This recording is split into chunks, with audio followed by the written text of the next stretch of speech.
About Mesquite, I really can't think of the Indian word right now. It might be in the text in the newsletter. Well, all I can recall is that we had mesquite. There were trees because we'd play and climb up into them as I was growing up, my cousins and I. And it always offered thorns, had thorns, and those pods that the horses liked to eat.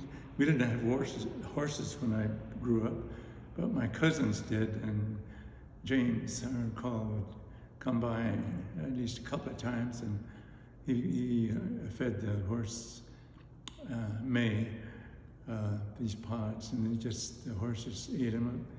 It made it sound good as it was chewing them. And then there was those moths,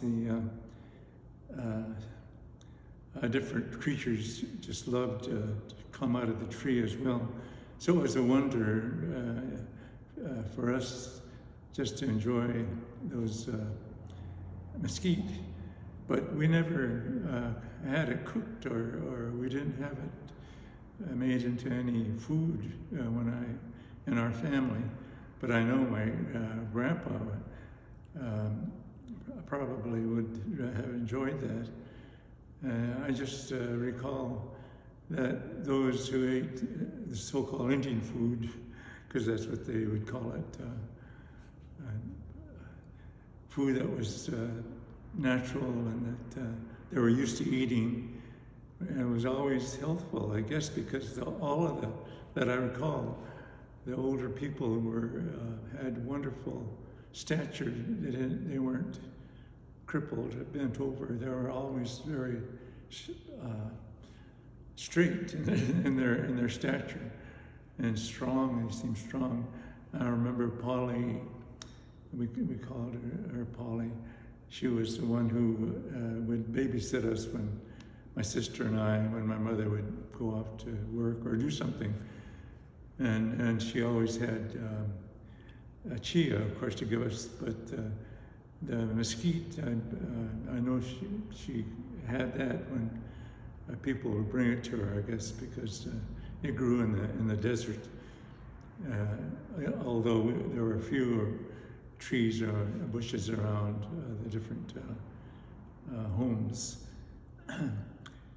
And I just recall how fast she would walk, and was in good shape. And that seemed like the rest of the people were like that.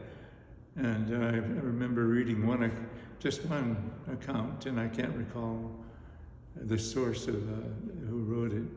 It was in the museum at Joshua Tree, and the observer noticed that all the males, the men, they all had wonderful skin, and they didn't have, their muscles weren't hard and bulging, but they were smooth. They were strong and agile, and it was just the way they lived and what they ate. That's what I keep thinking of, the mesquite offering that one part of their diet. And so I was impressed with that, and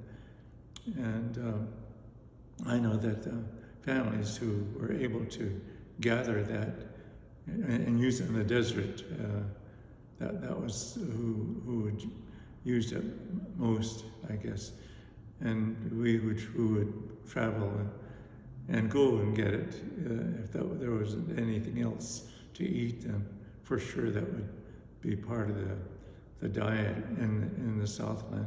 People would trade for whatever they needed, and give acorn or whatever they had to trade. And so that's about it.